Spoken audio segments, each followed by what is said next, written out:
Atom का मतलब जिसको फर्दर और पार्ट्स में डिवाइड नहीं किया जा सके, ठीक है। और कैसे रिप्रेजेंट करते हैं, Z A, Z atomic number है, ए जो है वो मास नंबर है। Atomic number is a number of proton या number of electron in neutral atom. Mass number क्या हो जाएगा, प्रोटॉन प्लस न्यूट्रॉन।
हो गया।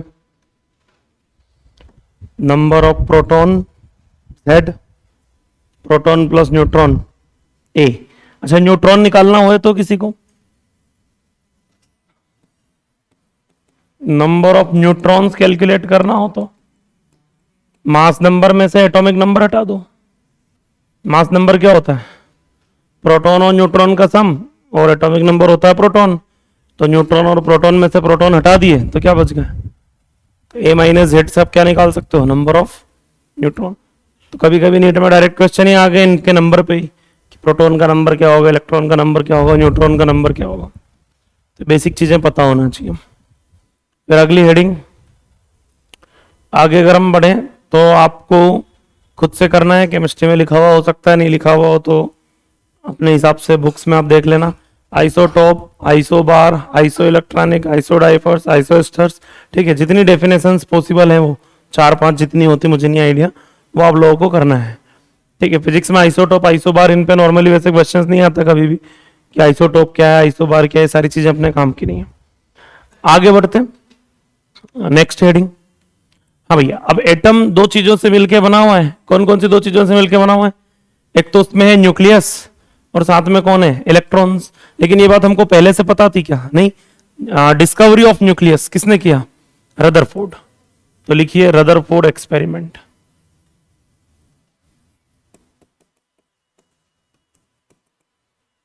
रदरफोर्ड एक्सपेरिमेंट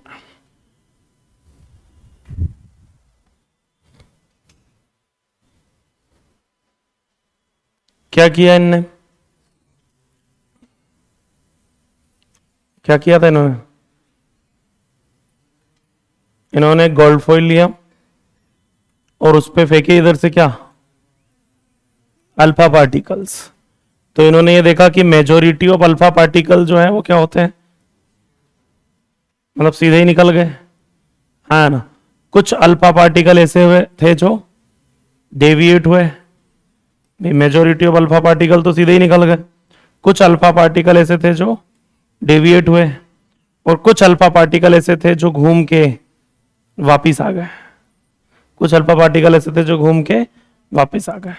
अब ये जो डेविएट हुए थीटा एंगल मान ले इनका डेविएशन, और जो घूम के वापिस आ गए इनका थीटा तो 180 डिग्री हो गया। ये तो 180 डिग्री से डेविएट हो गए, हाँ ना। तो ये कुछ सिंपल सी चीजें हैं जो 6th-7th स्टैंडर्ड से आप लोग पढ़ते आ रहे हैं। तो number of alpha particles are deviated an angle theta is inversely proportional to sin to the power 4 theta by 2, ठीक है। थीटा एंगल पे डेविएट होने वाले अल्फा पार्टिकल्स का जो नंबर है वो कितना है, sin to the power 4 theta by 2। ठीक है। और अब जो है वो एक बहुत इंपॉर्टेंट हेडिंग पे पहुंच रहे हैं। रदरफोर्ड एक्सपेरिमेंट पे फिजिक्स में क्वेश्चन आया तो 95% क्वेश्चन जो है अब जो मैं लिखने जा रहा हूं वो पूछा जाता है। ये कौन कहाँ डेविएट हो गया, थ्योरी, डिस्कवरी ऑफ न्यूक्लियस, ठीक है, सब जानते हैं कि रदरफोर्ड ने, अच्छा मैक्सिमम पार्टिकल सीधे निकल गए थे तो उन्होंने इस बात को प्रूव भी करके दिया कि यार जो मैक्सिमम पोर्शन रहता है एटम का वो क्या रहता है, वेकेंट। वेकेंट मतलब खाली है, इसलिए पार्टिकल कहाँ निकल गया, सीधा। कुछ होता पार्टिकल तो टकराता तो डेविएट होता, कुछ ऐसी चीजें हो रही होती। अब क्वेश्चन क्या पूछा जाता है, क्वेश्चन ये पूछा जाता है कि ये यहां पे वो न्यूक्लियस है, कौन सा न्यूक्लियस है, गोल्ड न्यूक्लियस आप मान के चलिए, है ना, जिस पे चार्ज कितना होगा, Ze। न्यूक्लियस पे चार्ज Ze क्यों होता है, क्योंकि न्यूक्लियस में Z प्रोटॉन होते हैं और एक प्रोटॉन का चार्ज होता है E, तो टोटल का कितना आ जाएगा, Ze। पॉजिटिव होता है कि नेगेटिव होता है, अरे पॉजिटिव होता है ना, न्यूक्लियस पे कैसा चार्ज होता है, पॉजिटिव चार्ज होता है, Ze पॉजिटिव चार्ज है, ठीक है। और इधर से जो जा रहा है वो कौन, अल्फा पार्टिकल, उस पे भी पॉजिटिव चार्ज है, कितनी स्पीड, मतलब उस पे चार्ज कितना होता है, 2e। अल्फा होता है न्यूक्लियस ऑफ हीलियम, तो उस पे कितना चार्ज है, 2e। अभी ये कितने डिस्टेंस पे है, इनफाइनाइट डिस्टेंस पे है। जब अल्फा पार्टिकल जाएगा किसके पास, इस न्यूक्लियस के पास जिसपे चार्ज कितना है, Ze, तो इसकी तरफ जाएगा। अल्फा पार्टिकल को जब आप फेंकोगे किसकी तरफ, इस न्यूक्लियस की तरफ, तो रिटार्डेशन, दोनों में रिपल्सन होगा क्योंकि दोनों पॉजिटिव चार्ज है, तो रिपल्सन की वजह से स्लो होते जाएगा। और एक ऐसी जगह आएगी जहां के ये रेस्ट में जाएगा। भाई इनिशियली यहां से निकला था अल्फा, यहां आके अल्फा क्या आ गया, रेस्ट में आ गया। पूरा न्यूक्लियस तक पहुंच पाया क्या, नहीं, अब बस यहीं से रिटर्न हो जाएगा। तो ये वो है जो 180 डिग्री से डेविएट होते हैं, जिस रास्ते से आए उसी रास्ते से वापस चले गए। तो इनके लिए पूछा जाता है कि मैक्सिमम या क्लोजेस्ट अप्रोचिंग डिस्टेंस कितना, कितना क्लोज तक ये गया किसके, न्यूक्लियस के। ये R0 पूछा जाता है, कितना पास से होके आया, ये डिस्टेंस आपको बताना है। मिनिमम डिस्टेंस भी बोल सकते हैं इसको कि मिनिमम यही है, फिर वापस डिस्टेंस क्या हो जाएगा, इंक्रीज होना स्टार्ट हो जाएगा। तो ये पूछा जाता है कि ये मिनिमम कितना पास में जाएगा। अब ये पूछने के लिए करते क्या है कि यहां पे एक कॉन्सेप्ट लगेगा, कंजर्वेशन ऑफ मैकेनिकल एनर्जी। क्या लगेगा, conservation of initial mechanical energy equal to final mechanical energy.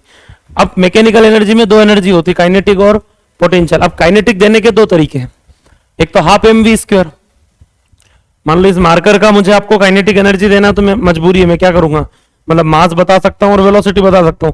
लेकिन वही मेरे पास अगर चार्ज पार्टिकल हो तो मेरे पास दो ऑप्शन आ जाते हैं। भाई फिजिक्स में किसी भी पार्टिकल की अगर काइनेटिक एनर्जी आपको बताना हुई तो अगर उस पर चार्ज नहीं है तो सामने वाले के पास एक ही ऑप्शन है, मास और स्पीड देके बता सकता है, हाफ mv²। लेकिन जहां चार्ज पार्टिकल होगा वहां दो ऑप्शन होते हैं, या तो हाफ mv² से भी बता सकता हूं, या चार्ज इनटू एक्सेलरेटिंग वोल्टेज भी तो काइनेटिक एनर्जी होती है चार्ज पार्टिकल के लिए। तो चार्ज पार्टिकल के लिए दो ऑप्शंस होते हैं, दोनों पे काम करते हैं। अभी हम ऐसा मान के चल रहे हैं कंजर्वेशन ऑफ मैकेनिकल एनर्जी। इसका मतलब ये होता है कि जितना इनिशियल मैकेनिकल एनर्जी था उतना ही फाइनल मैकेनिकल एनर्जी होगा। मैकेनिकल एनर्जी दो एनर्जी का सम होता है, kinetic energy plus potential energy. Initially kinetic energy final, potential energy final. Initial kinetic energy को हम के लिख लेते हैं, के इनिशियल, ठीक है। इनिशियल पोटेंशियल एनर्जी हम 0 मान के चल रहे हैं। क्यों 0 मान के चल रहे हैं, क्योंकि इनिशियली दोनों कहां थे, इनफाइनाइट डिस्टेंस पे, और इनफाइनाइट डिस्टेंस पे पोटेंशियल एनर्जी क्या होती है, 0। फाइनल काइनेटिक एनर्जी 0 हो गई अल्फा की, क्योंकि वो, अरे भाई फाइनल काइनेटिक एनर्जी क्या हो गई, 0 हो गई क्योंकि वो रेस्ट में आ गया। फाइनल पोटेंशियल एनर्जी वो है कितना, के Q1 Q2, अरे एक का चार्ज Ze, एक का के Q1 Q2 by R square नहीं, R है, के Q1 Q2 बाई R। अब इसको अगर हम अरेंज करें तो बताओ, initial kinetic energy is equal to 2kZe² by R0 की वैल्यू आ गई कितनी, 2kZe² by initial kinetic energy. अब ये फॉर्मूला किसी काम का नहीं है। क्यों काम का नहीं है, क्योंकि काइनेटिक एनर्जी थोड़ी ना दिया रहता। अब इनिशियल काइनेटिक एनर्जी को लिखने के दो तरीके, या तो मैं हाफ mv² लिख सकता हूं, तो जैसे लिखेंगे तो बताओ, R0 इज इक्वल टू बोलो 2kZe² by half mass of alpha velocity of alpha का स्क्वायर। हाफ mv², 2 कहां चले जाएगा ऊपर, तो बोलो 4kZe² बाई बोलो, एम वी स्क्वायर। और चाहूं तो मैं उस के को क्या लिख सकता हूं, 1/4 पाई एप्सिलॉन नॉट। भाई वो इलेक्ट्रोस्टेट की पोटेंशियल एनर्जी लिखी तो 1/4 पाई एप्सिलॉन नॉट। 4 से 4 क्या कर सकते हैं, कैंसिल भी कर सकते हैं। तो मास के इनवर्सली प्रोपोर्शनल, मास के इनवर्सली प्रोपोर्शनल। ठीक है, अब अगर हम बात करें तो काइनेटिक एनर्जी को जरूरी थोड़ी ना वही लिखेंगे। काइनेटिक एनर्जी को ये भी तो लिख सकते थे, चार्ज अल्फा का कितना 2e into accelerating voltage v। तो बताओ उस कंडीशन में बताओ क्या बनेगा, 2k z e² by initial kinetic energy 2e accelerating voltage 2 से 2 e से e भी कैंसिल। तो बताओ इस कंडीशन में जो मैक्सिमम अप्रोचिंग डिस्टेंस है वो कितना बनेगा, के जेड ई बाई वी। मास पे डिपेंड नहीं कर रही, एक्सेलरेटिंग वोल्टेज दिया जाए तो मास का कोई रोल ही नहीं है। अच्छा ये क्वेश्चन रदरफोर्ड एक्सपेरिमेंट पे ही आता है क्या, नहीं इलेक्ट्रोस्टेट में भी आता है। इसको बोल देंगे प्लस क्यू कैपिटल क्यू, और इसको स्मॉल क्यू, ये भी कैपिटल क्यू, मतलब sorry small Q positive charge, ये भी पॉजिटिव चार्ज, ये भी एक पॉजिटिव चार्ज की तरफ दूसरा पॉजिटिव चार्ज फेंक के क्वेश्चन वहां भी पूछा जा सकता है। इलेक्ट्रोस्टेट में भी सेम कहानी है, प्लस की तरफ प्लस आएगा तो कहीं रुक के रिटर्न हो जाएगा। तो क्वेश्चन इलेक्ट्रो में भी आ सकते हैं। छापिए, मैक्सिमम अप्रोचिंग डिस्टेंस, ये डिफरेंट हेडिंग है आपकी केमिस्ट्री से, बाकी आपने केमिस्ट्री में पढ़ा ही होगा। sin⁴ θ/2 तो आपने पढ़ ही लिया है।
हो गए,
हो गया।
हो गया।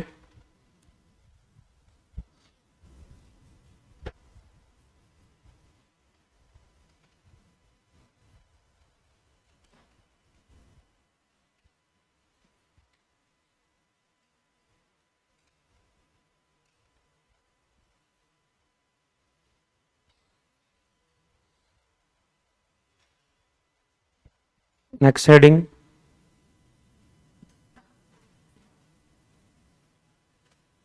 Bohr's atomic model.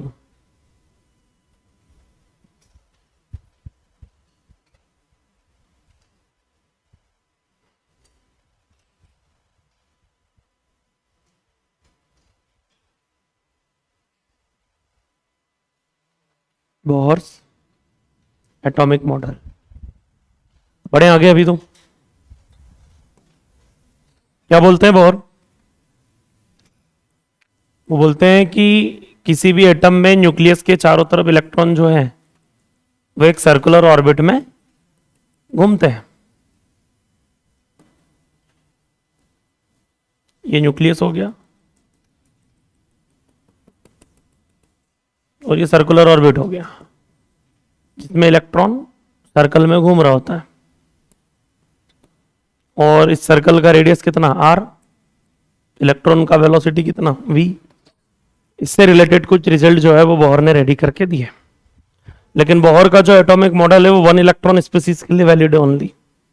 One electron species मतलब एटम में एक ही इलेक्ट्रॉन होना चाहिए। तो पहली हेडिंग लिखिए, valid only for one electron species और हाइड्रोजन लाइक एटम्स, दोनों बोल सकते हैं उनको।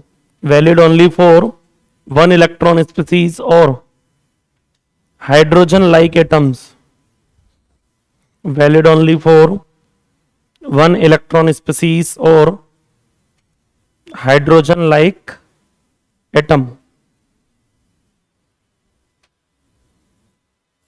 Valid only for one electron species और हाइड्रोजन लाइक एटम। एग्जाम्पल में अगर हम बात करें तो किसके, इसके लिए hydrogen, helium plus, lithium 2 plus, Be3 plus, इनके लिए वैलिड है। सब में एक एक इलेक्ट्रॉन है। हाइड्रोजन में एक है, हीलियम में 2 होते हैं तो एक निकाल दिया तो एक ही बचा, ठीक है। लिथियम में 3 होते हैं, 2 निकाल दिए तो बचा कितना, 1। कुल मिला के सब जितने भी एग्जाम्पल बोर्ड पे लिखे हैं सबके पास कितने इलेक्ट्रॉन है, 1 इलेक्ट्रॉन। तो सबके सब वन इलेक्ट्रॉन स्पीसीज है, सबके लिए बोहर एटॉमिक मॉडल जो है वो वैलिड है। अब बात ये होती है कि सर्कल में घूमने के लिए एक फोर्स चाहिए जिसका नाम है सेंट्रीपिटल फोर्स, और वो सेंट्रीपिटल फोर्स इलेक्ट्रॉन को कौन देता है, इलेक्ट्रोस्टैटिक फोर्स। तो यहां पे जो सेंट्रीपिटल फोर्स है वो कौन है, electrostatic force. Uniform magnetic field में एक चार्ज पार्टिकल भी सर्कल में घूमता है, वहां पे सेंट्रीपिटल फोर्स कौन होता था, मैग्नेटिक फोर्स। वहां पे हमने mv² बाय r को किसके इक्वल लिख दिया था, QEB। Magnetic force equal to centripetal force. यहां पे इलेक्ट्रोस्टैटिक फोर्स सेंट्रीपिटल फोर्स है। क्या होता है centripetal force? mv square by R equal to electrostatic force, sorry electrostatic force 1/4 pi epsilon naught. चलो के लिख लेते हैं, के ज्यादा बेटर है, ठीक है। के Q1 Q2, Q1 ZE है और Q2 E है। भाई एक चार्ज ZE है और एक चार्ज कितना है E, तो के Q1 Q2 बाई बोलो आर स्क्वायर, तो एक आर से एक आर कैंसिल हो गया, तो बताओ क्या हो गया? mv square is equal to K Z E square by R. 1/2 का इधर मल्टीप्लाई कर लेते हैं, 1/2 का इधर मल्टीप्लाई कर लेते हैं, तो इधर हाफ mv स्क्वायर क्या हो गया? काइनेटिक एनर्जी की वैल्यू हो गई, बताओ कितना? के Z E square by 2r, K Z E square by 2r। Clear है क्या? ये क्या हो गई? Kinetic energy. फिर थोड़ा सा आगे बढ़े तो पोटेंशियल एनर्जी भी निकाली जा सकती है क्या? हाँ, पोटेंशियल एनर्जी का फॉर्मूला बोलो।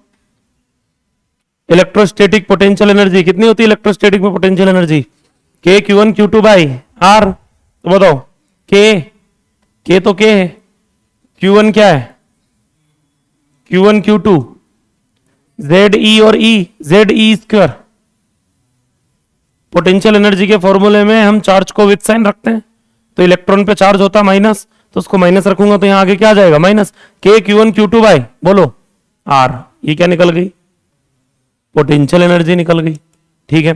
फिर टोटल एनर्जी निकाली गई, पोटेंशियल आ गई, काइनेटिक भी आ गई, तो टोटल एनर्जी कैसे निकलेगी? काइनेटिक एनर्जी प्लस, तो टोटल एनर्जी जो आई काइनेटिक एनर्जी का वैल्यू आया K Z E square by 2r minus potential का रिजल्ट आया K Z E square by K Z E square by 2r, K Z E square by R. देखिए ये K Z E square by 2r है, ये K Z E square by R है, वो भी किस में? माइनस में। दोनों को जोड़ेंगे तो वो माइनस वाली वैल्यू नेगेटिव हो जाएगी। अब अगर हम बात करें तो टोटल एनर्जी की वैल्यू बताओ कितनी बन रही है? K Z E square by R common आ जाएगा, 1/2 minus 1 minus 1/2, answer is minus K Z E square by 2r। ये तो काइनेटिक के इक्वल आ गई, हाँ, लेकिन बस काइनेटिक प्लस में होती है टोटल, ठीक है। तो आपसे अगर कोई पूछे कि काइनेटिक एनर्जी और टोटल एनर्जी का रेशियो कितना होगा? 1 माइनस 1 या माइनस 1 जो भी बोलो आप। अरे आया समझ में कि नहीं? वैल्यू सेम है, साइन क्या है? ऑपोजिट। नीट में आ चुका क्वेश्चन एक साल, यही पूछ लिया काइनेटिक एनर्जी और टोटल एनर्जी का रेशियो किसके लिए? इलेक्ट्रॉन के लिए। कौन से ऑर्बिट में? बोहर ऑर्बिट में, ठीक है। चलो बताओ पोटेंशियल एनर्जी और टोटल एनर्जी का रेशियो। भाई काइनेटिक और टोटल दोनों इक्वल होती है, काइनेटिक एनर्जी और टोटल एनर्जी का रिजल्ट देखिए और काइनेटिक एनर्जी का रिजल्ट देखिए, दोनों में के Z E square by 2r K Z E square by 2r है, और इन दोनों की डबल है, वो उसमें 2 नहीं है, हाँ ना, इन दोनों से डबल है। किन दोनों से? भाई काइनेटिक एनर्जी और टोटल एनर्जी की डबल है कौन? Potential energy. तो पोटेंशियल एनर्जी डबल है टोटल एनर्जी का। मान लो ये E है तो वो कितना है? 2E, तो इसका रेशियो क्या आएगा? माइनस नहीं लगाना, क्यों? क्योंकि दोनों ही नेगेटिव है। अरे दोनों ही नेगेटिव है, तो पोटेंशियल एनर्जी भी नेगेटिव है, टोटल एनर्जी भी नेगेटिव है। क्लियर है क्या? तो मान लो कोई आपसे बोले, क्या बोले कि एक इलेक्ट्रॉन की काइनेटिक एनर्जी 3.4 इलेक्ट्रॉन वोल्ट है। कितनी है? 3.4 इलेक्ट्रॉन वोल्ट। तो पोटेंशियल एनर्जी और टोटल एनर्जी की वैल्यू बता सकते हो क्या? बोले हाँ बता सकते हैं। जो टोटल एनर्जी होगी वो होगी -3.4 इलेक्ट्रॉन वोल्ट, ठीक है। और जो पोटेंशियल एनर्जी होगी U, वो कितनी होगी? -6.8 इलेक्ट्रॉन वोल्ट, -6.8 इलेक्ट्रॉन वोल्ट। आया नहीं आया समझ में? क्लियर? फिर सारे कैलकुलेशन करते हैं बोहर। सारे कैलकुलेशन कौन से? के का वैल्यू रख दिया, जेड का वैल्यू रख दिया, ई का वैल्यू रख दिया, ठीक है, आर वगैरह के रिजल्ट निकाल लिए, प्रिंसिपल क्वांटम नंबर से रिलेट कर लिया, और लास्ट में बोलते हैं कि अगर आपको चाहिए कि एग्जैक्ट वैल्यू तो इतनी होती है -13.6 Z square by N square electron volt per atom. ये रिजल्ट रेडी करके देते हैं वो किसका? किसका? एनर्जी ऑफ इलेक्ट्रॉन का, हाँ, total energy of electron. Total energy of electron के लिए वो रिजल्ट रेडी करके देते हैं, -13.6 Z² by N square electron volt per atom. Z क्या है? Atomic number. N क्या है? हाँ, मतलब कौन से सेल में इलेक्ट्रॉन घूम रहा है। फर्स्ट सेल में घूम रहा है तो N का वैल्यू 1, सेकंड सेल में घूम रहा है तो N का वैल्यू 2, फर्स्ट एक्साइटेड स्टेट बोले तो N का वैल्यू 2, थर्ड एक्साइटेड स्टेट बोले तो N का वैल्यू, ऐसा क्यों? हम्म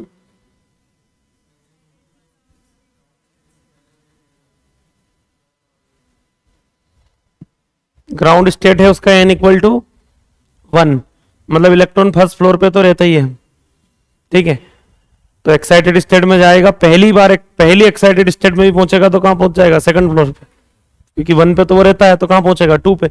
अगर 0 पे रह रहा होता तो, अगर इलेक्ट्रॉन में मतलब एटम में 0 जैसा भी कोई ऑर्बिट होता तो फिफ्थ एक्साइटेड स्टेट 5 ही होती, लेकिन 0 जैसा ऑप्शन नहीं, 1 पे रहता है, वो ग्राउंड स्टेट है 1, तो फिफ्थ एक्साइटेड स्टेट 6 है। अरे समझे नहीं समझे? और कोई इलेक्ट्रॉन जो सेकंड सेल में घूम रहा है, कहां घूम रहा है? सेकंड सेल उसका ग्राउंड स्टेट है, तो उसकी फर्स्ट एक्साइटेड स्टेट क्या होगी? थर्ड। और उसकी फर्स्ट एक्साइटेड स्टेट क्या होगी? छापना स्टार्ट करें।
हो गया।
हो गया क्या?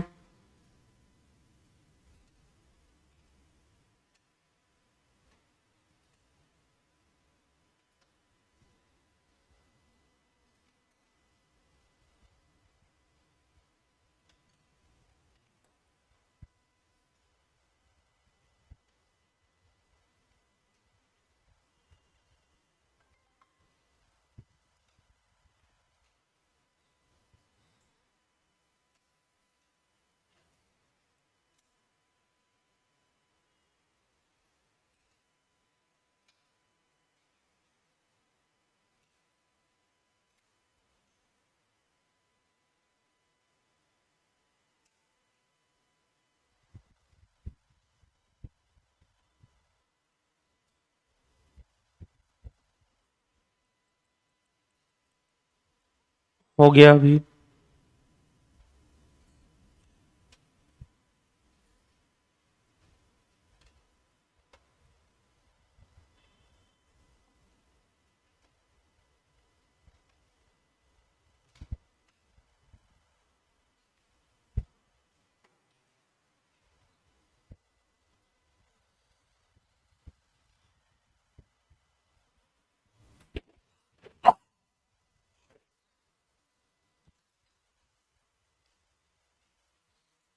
हो गया। अब इन्होंने केवल एनर्जी का रिजल्ट रेडी करके नहीं दिया, दूसरा रिजल्ट जो ये देते हैं वो देते हैं रेडियस ऑफ ऑर्बिट या रेडियस ऑफ सेल। क्या बोलते हैं? R is equal to 0.529 N square by Z, angstrom में ये वैल्यू होती है, ठीक है, जिसको कैलकुलेशन के पर्पज से हम आर इज इक्वल टू 0.529 को 0.53 मान लेते हैं। न्यूमेरिकल्स के लिए हम ये रिजल्ट यूज करते हैं, 529 को 30 मान लेते हैं, 0.53 एन स्क्वायर बाई जेड, ये ज्यादा चलता है। साथ में उस सेल में जो इलेक्ट्रॉन घूम रहा है वो किस स्पीड से घूम रहा है, उसकी स्पीड के लिए भी रिजल्ट इन्होंने रेडी करके दिया। कितना होता है? v is equal to 2.18 into 10 to the power 6 Z by N metre per 2.2 into 10 to the power 6 भी चल जाएगा अप्रोक्स, है ना। ये वेलोसिटी से रिलेटेड या स्पीड से रिलेटेड रिजल्ट दिया उन्होंने। इलेक्ट्रॉन की इतनी स्पीड होती है, इतनी रेडियस होती है किसी भी ऑर्बिट की।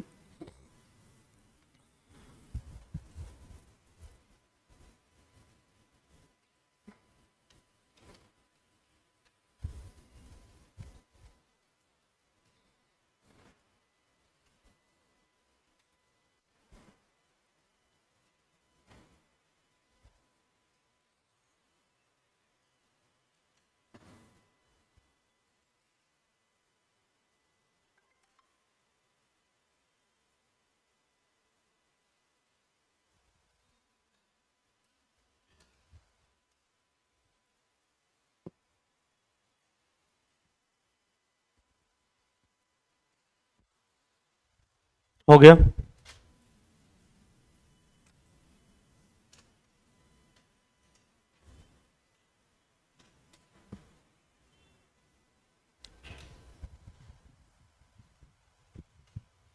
बढ़े आगे। नहीं लिखा था? रेडियस और स्पीड दोनों के रिजल्ट हो गए।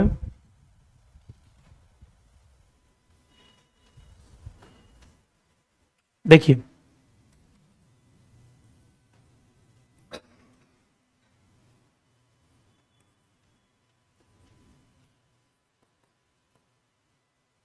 एनर्जी और डिस्टेंस के बीच में अगर हम ग्राफ बनाएं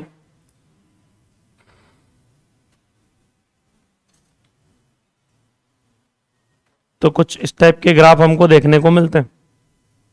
ग्राफ नंबर 1, 2, 3। कौन सा ग्राफ कौन सी एनर्जी का आपके हिसाब से? देखिए जो प्लस में बन रहा है वो तो 100% काइनेटिक एनर्जी का है। क्यों? क्योंकि काइनेटिक एनर्जी नेगेटिव नहीं होती, कभी भी नहीं हो सकती, मिनिमम वैल्यू 0 है। भाई किसी पार्टिकल के पास या तो जीरो काइनेटिक एनर्जी होगी या प्लस में होगी, कभी -10 जूल -20 जूल जैसा काइनेटिक एनर्जी नहीं होता है।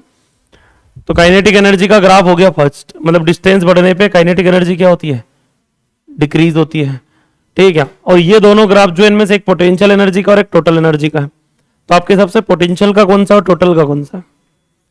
फॉर अ पर्टिकुलर डिस्टेंस ज्यादा वैल्यू, ज्यादा नेगेटिव वैल्यू आ रही है थर्ड की, तो तीसरा सेकंड किसका है? सेकंड है टोटल एनर्जी का, और थर्ड है भाई पोटेंशियल एनर्जी डबल होती है ना इसकी, डबल मतलब वैल्यू और नीचे आएगी। क्लियर है क्या?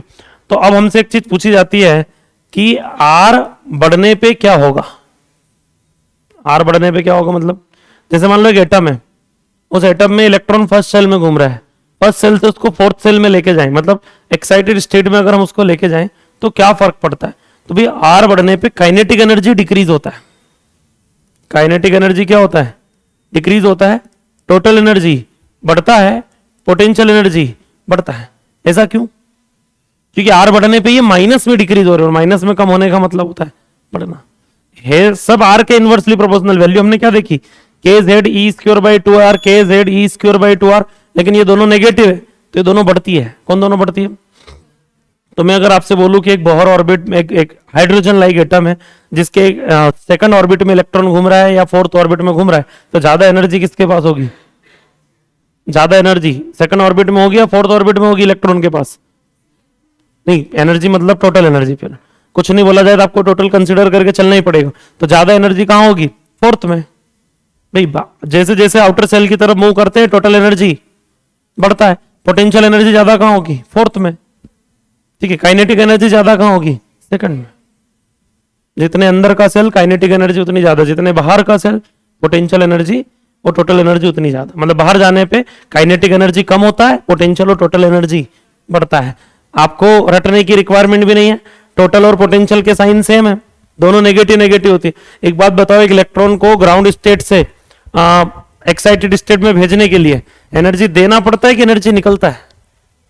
एनर्जी दोगे तभी, एनर्जी एब्जॉर्ब करके ही जा सकता है ना वो, कहां? एक्साइटेड स्टेट में। तो देना पड़ रहा है, मतलब जैसे मान लो उसके पास कुछ भी अमाउंट ऑफ एनर्जी है, कुछ आपने दिया, वो एनर्जी लेके वो एक्साइटेड स्टेट में गया है, तो वहां जाते जाते उसका एनर्जी क्या हो गया भाई? पहले से जो था और कुछ आपने दे दिया तो एनर्जी बढ़ गया। तो सीधी सी बात है, बाहर जाएगा तो एनर्जी बढ़ेगा, बढ़ेगा तभी तो एब्जॉर्ब करना पड़ता है उसको, तब जाके जा सकता है। आते टाइम वो एनर्जी रिलीज करते हुए आएगा तो कम होती है एनर्जी। छापिए।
हो गया?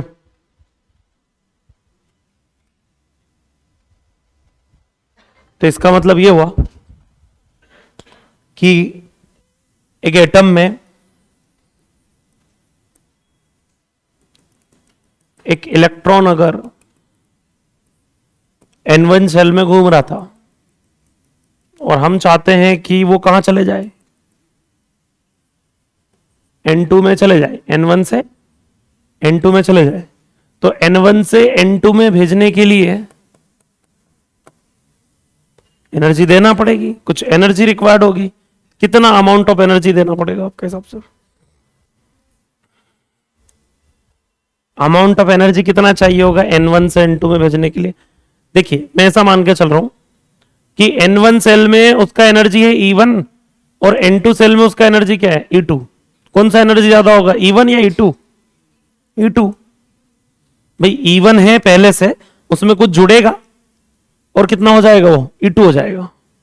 तो क्या मैं ऐसा नहीं लिख सकता हूं E1 में E जुड़ के कितना हो गया? E2। पहले उसका एनर्जी क्या था? E1, आपने कितना दिया? E, तो कितना हो गया? E2। तो E कैसे निकलेगा? E2 minus E1।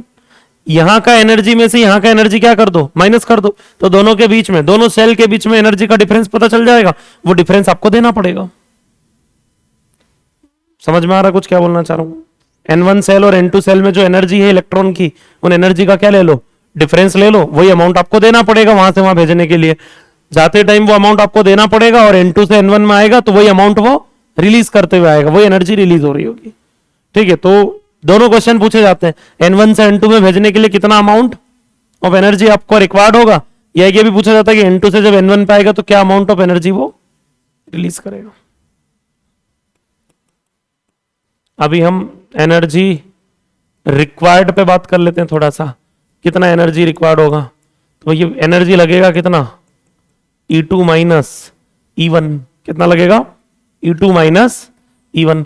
अच्छा, E2 का वैल्यू कितना होगा? Minus 13.6 Z square by N2 square. Energy का फॉर्मूला तो यही है, minus 13.6 Z square by N square. N को क्या रख दिया मैंने? N2। क्यों N2 रख दिया? क्योंकि मैं निकाल रहा हूं क्या? E2। और E1 बोले minus 13.6 Z square by N1 square. दोनों वैल्यू उठा के रखो यार, एनर्जी रिक्वायर्ड में आते हैं। तो बताओ E2 का value minus 13.6 Z square by N2 square minus minus plus. समझ में आया प्लस क्यों बन गया ये? क्योंकि एक ये माइनस और एक वो फॉर्मूले में भी माइनस है। बताओ क्या? 13.6 Z स्क्वायर बाई, और ये डेटा आप लोग जानते हो किसमें है? इलेक्ट्रॉन वोल्ट में। प्लस वाली वैल्यू आगे लिख लो, माइनस वाली वैल्यू पीछे, कॉमन चीजें बाहर निकाल लो। तो 13.6 Z square 1 by N1 square minus,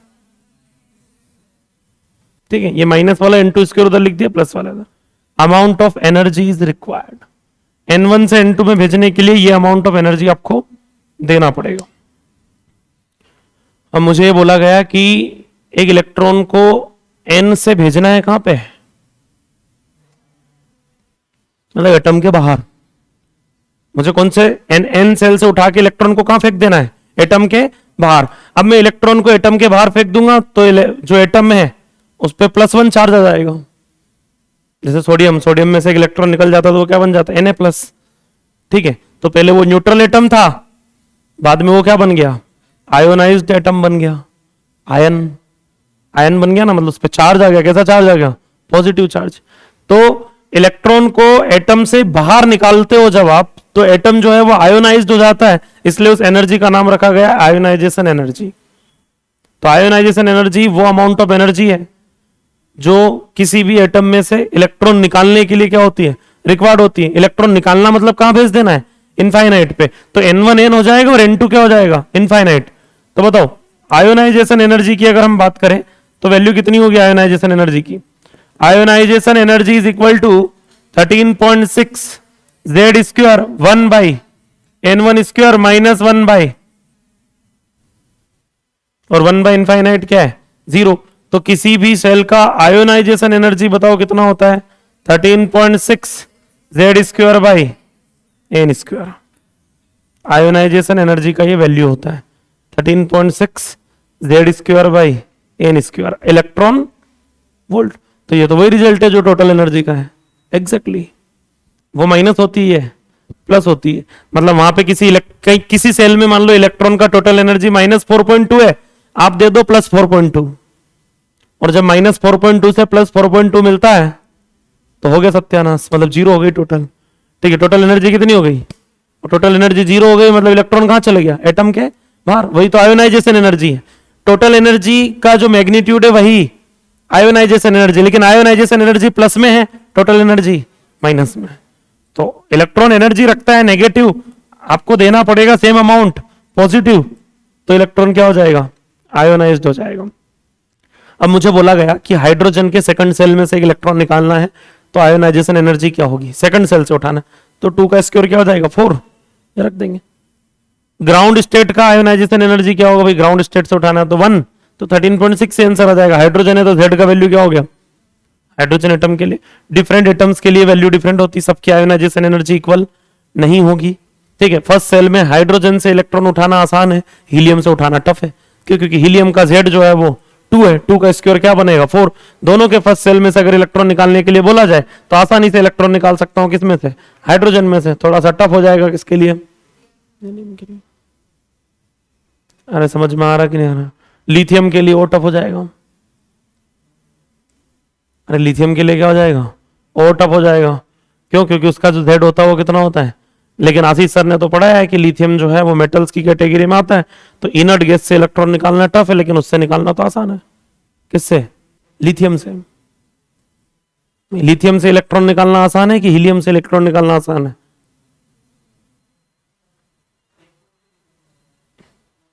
हाँ, लिथियम का जो आप इलेक्ट्रॉन निकालना जिसकी आप बात करते हो ना आसान है, वो फर्स्ट इलेक्ट्रॉन होता है 1s2 2s1, 2s1 वाला इलेक्ट्रॉन है वो। ठीक है, तो वो इलेक्ट्रॉन वो इजीली डोनेट कर देगा। हम 1 वाला इलेक्ट्रॉन उठा रहे हैं, 1 वाला ग्राउंड स्टेट वाला, ग्राउंड स्टेट वाला मतलब लिथियम का तीसरा इलेक्ट्रॉन निकालना है और हीलियम का दूसरा, और किसी की भी थर्ड आयोनाइजेशन एनर्जी सेकंड से, तो भाई रूल है वो तो, ठीक है क्या, बात समझ में आ रही क्या। तो रूल इसलिए है क्योंकि Z स्क्वायर के डायरेक्टली तो तीसरा इलेक्ट्रॉन उठाना मतलब आप ग्राउंड स्टेट से उठा के ला रहे हो, ठीक है, तो वो टफ है। हाँ, लिथियम का पहला इलेक्ट्रॉन निकालना है, हीलियम के पहले इलेक्ट्रॉन निकालने से आसान हो सकता है इसलिए बोल रहा हूं, मुझे नहीं पता क्योंकि एक्सेप्शन भी चलते हैं उधर, लेकिन हाँ ऐसा सुना है कि इनर्ट गैस इजीली इलेक्ट्रॉन नहीं देती है। यहां पे आता है आयोनाइजेशन एनर्जी का वैल्यू ये हो गया 13.6 Z square by N square electron volt. अब मुझे बोला गया है कि हाइड्रोजन के फर्स्ट सेल में से इलेक्ट्रॉन को बाहर निकाल दो। मान लो बोला जाए कि हाइड्रोजन के फर्स्ट सेल में से इलेक्ट्रॉन को बाहर निकालना है, तो फर्स्ट सेल में से बाहर निकालना है तो एनर्जी देना पड़ेगी कितनी, 13.6 इलेक्ट्रॉन वोल्ट। उस इलेक्ट्रॉन को मुझे एनर्जी देना है कितनी, 13.6 इलेक्ट्रॉन वोल्ट। कैसे देंगे, एक डंडा लेके आए और मारे उसको ताकि वो एटम से बाहर निकल जाए, क्या ऑप्शन रहता है। बोलना बहुत आसान है, एक इलेक्ट्रॉन में, एक हाइड्रोजन में से एक इलेक्ट्रॉन को बाहर निकालना है, उसको एनर्जी देना है। एटम ऐसा जो माइक्रोस्कोप से देखना पड़ता है, एटम ऐसा तो दिखाई नहीं देता ना आपको, नॉर्मली इतना छोटा पार्टिकल है और उसको आपको एनर्जी देना है, कैसे दोगे, क्या लगाते हैं, पोटेंशियल, क्या लगाते हैं, V वोल्ट से एक्सेलरेट करते हैं और उसको काइनेटिक एनर्जी देते हैं ताकि वो काइनेटिक एनर्जी लेके एटम से बाहर चले जाए। तो ये आयोनाइजेशन एनर्जी देने के लिए मुझे इलेक्ट्रॉन के अक्रॉस क्या लगाना पड़ेगा, पोटेंशियल। अच्छा, अब हम आते हैं कि एनर्जी जो होती है उसको हम क्या लिखते हैं, चार्ज इनटू एक्सेलरेटिंग वोल्टेज। इसका जो यूनिट बनता है वो बनता है भैया जूल। कितना बनता है, जूल।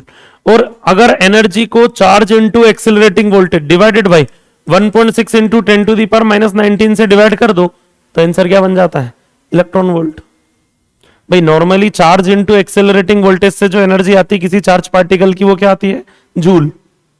और उसको 1, क्योंकि आप लोग जानते हो 1 electron volt is equal to 1.6 into 10⁻⁻19 joule. तो 1 जूल से इलेक्ट्रॉन वोल्ट में जाने के लिए मैंने इस वैल्यू से क्या कर दिया, डिवाइड कर दिया। ये दोनों ही फॉर्मूले हैं, चार्ज इनटू वोल्टेज करोगे तो joule, charge into voltage divided by 1.6 into 10⁻⁻19 कर दोगे तो आंसर क्या आ जाएगा, इलेक्ट्रॉन वोल्ट। अब हम आते हैं 4 इलेक्ट्रॉन। ठीक है, इलेक्ट्रॉन के लिए एनर्जी की अगर हम बात करें तो इलेक्ट्रॉन का चार्ज भी यही होता है, 1.6 into 10⁻⁻19 into accelerating voltage divided by 1.6 into 10⁻⁻19। ये फॉर्मूले का है और वैल्यू किस में आएगी, इलेक्ट्रॉन वोल्ट में। तो ये वैल्यू इससे क्या हो गई, तो हाइड्रोजन के लिए, वो सॉरी इलेक्ट्रॉन के लिए एक बहुत ही इंपॉर्टेंट कहानी रहती है कि इलेक्ट्रॉन को जितने वोल्ट से आप एक्सेलरेट करते हो उसकी काइनेटिक एनर्जी उतनी ही इलेक्ट्रॉन वोल्ट होती है। मान लो इलेक्ट्रॉन को 5 वोल्ट से एक्सेलरेट किया तो काइनेटिक एनर्जी कितनी आएगी, 5 इलेक्ट्रॉन वोल्ट। 6 वोल्ट से कर दिया तो ये इलेक्ट्रॉन के लिए वैलिड नहीं है, वो उन सबके लिए वैलिड है जिनका चार्ज E होता है। मतलब इलेक्ट्रॉन चल जाएगा, प्रोटॉन चल जाएगा, पॉजिट्रॉन चल जाएगा, ठीक है, वो सब जिनका चार्ज कितना होता है ई। अल्फा चलेगा क्या? नहीं, अल्फा का चार्ज कितना होता है 2e, तो यहाँ 2 का मल्टीप्लाई होगा, यहाँ 2 का मल्टीप्लाई होगा, तो यहाँ क्या आएगा 2। अल्फा के लिए जितना वोल्ट उसका डबल इलेक्ट्रॉन वोल्ट। अल्फा को अगर मैंने 4 वोल्ट से एक्सिलरेट किया तो काइनेटिक एनर्जी आ जाएगी 8 इलेक्ट्रॉन वोल्ट। समझ में आया क्या? क्योंकि अल्फा का चार्ज कितना होता है 2e।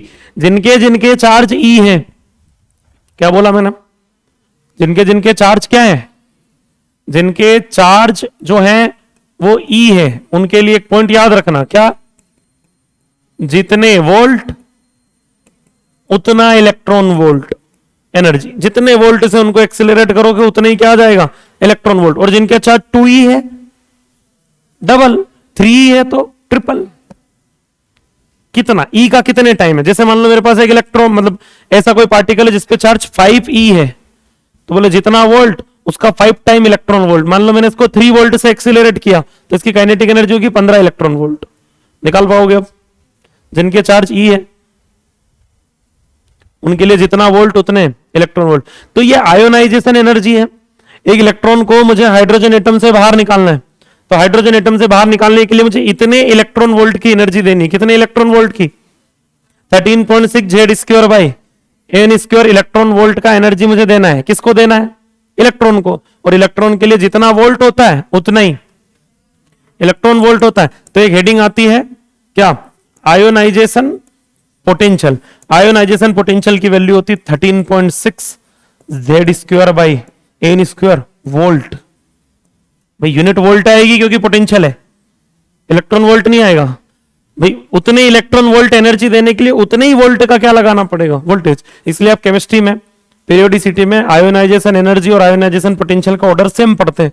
क्यों? क्योंकि दोनों की वैल्यू सेम आती है, क्योंकि दोनों क्वांटिटी एक ही है। क्या? नहीं, दोनों क्वांटिटी एक नहीं है, एक एनर्जी है एक पोटेंशियल है, ठीक है। दोनों क्वांटिटी एक नहीं है, एक इलेक्ट्रॉन वोल्ट है एक वोल्ट है।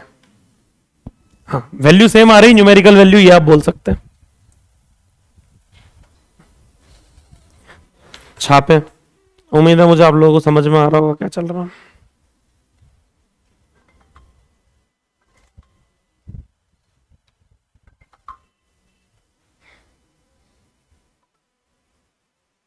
बोले ऐसा तो नहीं पढ़ा था हमने बोहर से एटॉमिक मॉडल? कैसे ही पढ़ा था?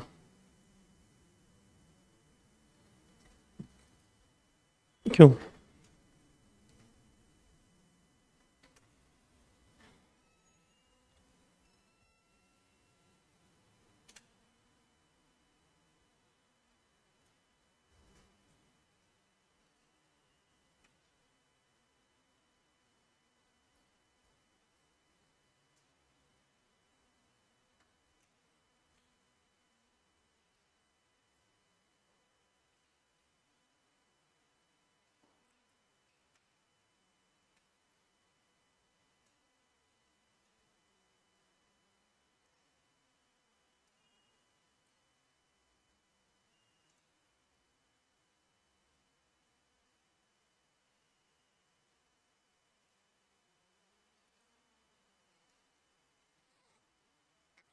हो जाए तो बताना।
हो गया?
हो गया, बताना हो जाए तो।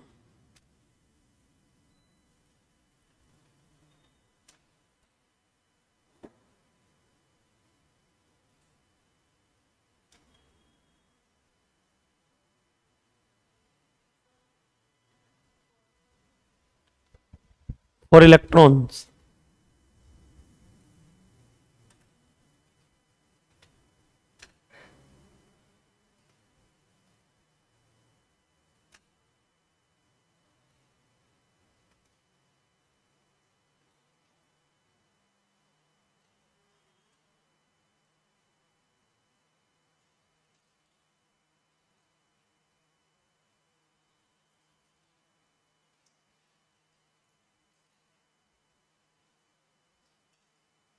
हो गया अभी क्या?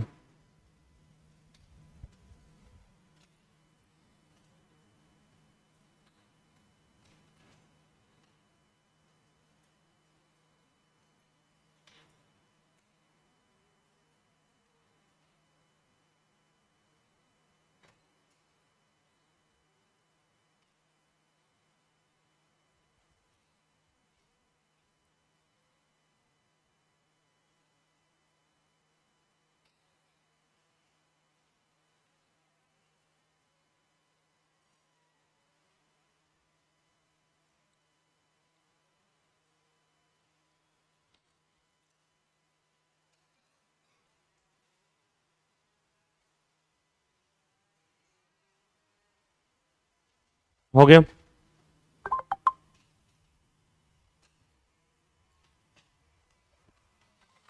Ionisation energy, ionisation potential clear, बड़े आगे।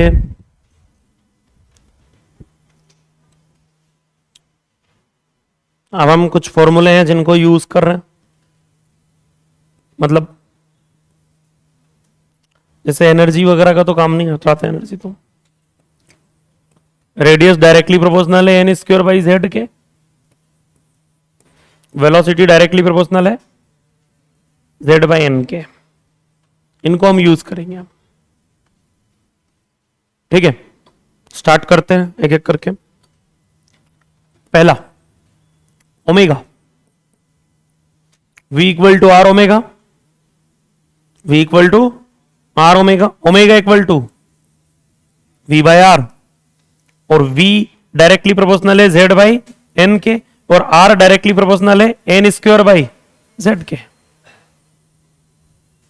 V डायरेक्टली प्रोपोर्शनल है Z बाई एन के, और R डायरेक्टली प्रोपोर्शनल है एन स्क्वायर बाई Z के, तो omega is directly proportional to, बोलो, Z square by N cube. दूसरा, frequency is directly proportional to Z square by N cube, क्यों? जैसा ओमेगा वैसा फ्रीक्वेंसी भैया, तो जैसा ओमेगा होगा वैसे क्या होगा? Frequency. Time period is directly proportional to, बोलिए, N cube by Z square.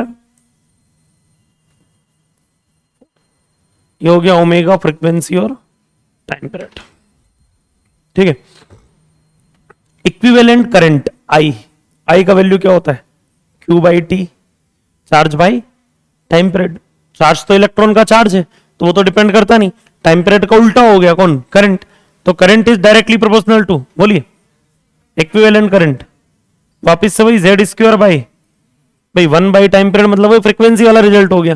तो इक्विवेलेंट करंट जो फ्लो होती है किसी भी ऑर्बिट में वो डायरेक्टली प्रोपोर्शनल है किसके? Z square by N cube. Fifth, magnetic dipole moment, magnetic dipole moment क्या होता है? M, M is equal to नहीं, एरिया इनटू करंट। एरिया जो होता है वो क्या होता है? Pi R square into current. Pi तो पाई है, अरे पाई तो ठीक है, रेडियस का स्क्वायर, और रेडियस डायरेक्टली प्रोपोर्शनल है किसके? एन स्क्वायर बाई जेड के, उसका स्क्वायर करेंगे तो एन की power 4 by Z square into equivalent current ये निकाला अभी क्या? Z square by N cube, Z square से जेड स्क्वायर, एन क्यूब से एन की पावर 4 में से 3 कैंसिल, एक बच गया। तो magnetic dipole moment is directly proportional to principal quantum number N. अरे आ रहा नहीं आ रहा समझ में? क्लियर है? हाँ ठीक है। छठा वो एरिया भी लिख लेते हैं अपन, एरिया, तो एरिया डायरेक्टली प्रोपोर्शनल होगा किसके? आर स्क्वायर के, क्योंकि पाई आर स्क्वायर होता है। तो area directly proportional to R का स्क्वायर, बोलो एन की पावर 4 बाई जेड स्क्वायर, ये अपना क्या हो जाएगा एरिया। कितने हो गए थे? सातवां, magnetic field at centre, magnetic field at centre, बताओ magnetic field directly proportional to mu nought upon 4 pi I by R into N two pi, जो भी कॉइल के लिए रिजल्ट लगाते हैं अपन, तो किसके डायरेक्टली प्रोपोर्शनल हो गई, बोलो आई बाई आर के। मैग्नेटिक फील्ड में ऊपर करंट आता है, नीचे क्या आती है डिस्टेंस रेडियस जो भी है, तो बताओ magnetic field is directly proportional to I, I जो है वो Z square by N cube, I क्या बनेगा Z square by N cube into R N square by Z, तो magnetic field is directly proportional to बोलो Z cube by N to the power 5। Result number 7, magnetic flux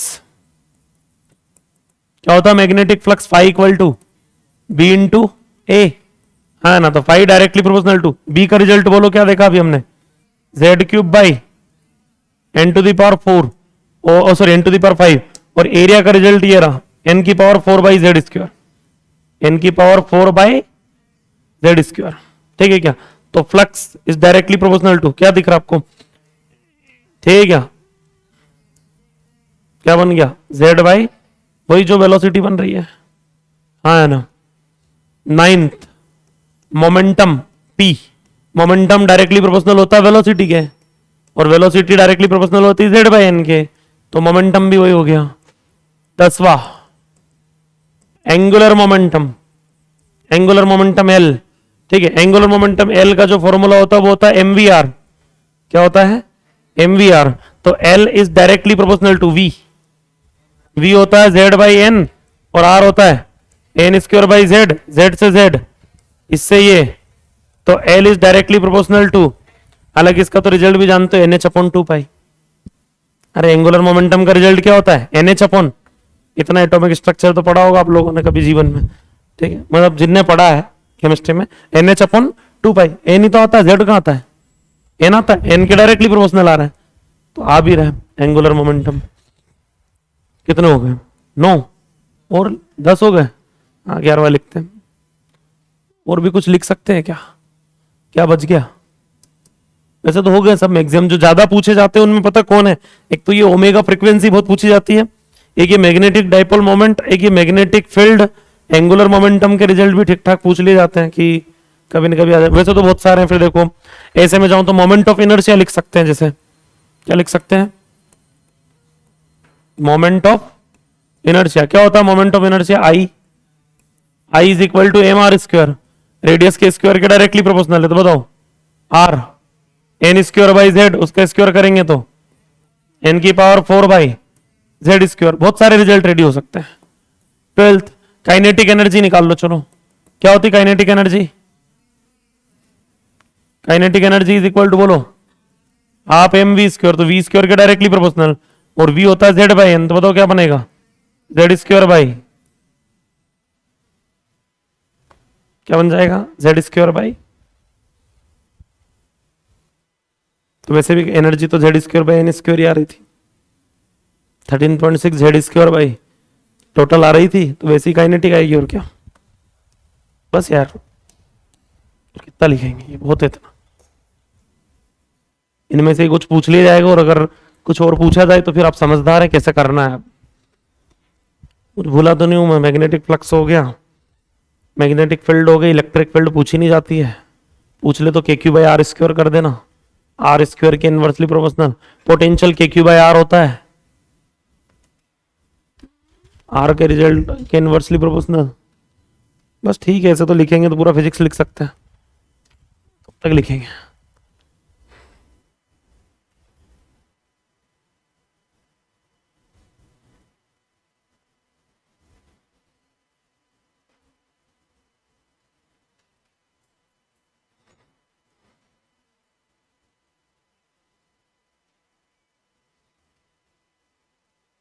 इसके आगे next turn पे continue करेंगे।